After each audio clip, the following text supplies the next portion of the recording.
Grabe, sobrang ganda. Sa lahat ng nag-asuka challenge, ito lang talaga yung pinaulit-ulit kong panoodin. Kasi hindi, ayaw kasi yung boses na, wow, wow, wow, wow.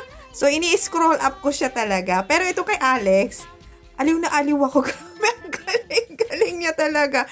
Alam mo yung kulit niya? Tapos sumama pa dun si Mami Pinty. O, di ba?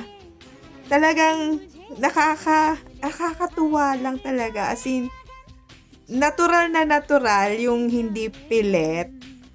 As in, talagang bagay na bagay sa kanya yung itsura niya. Ang ganda. Napaka-perfect. Grabe. Pati kay Mami Pinty, ang perfect nung pagkakaano nila. Hindi kasi ako mahilig sa mga artista, pero talagang ito si Alex, minapanood ko talaga to. Kasi natutuwa ako talaga sa kanya.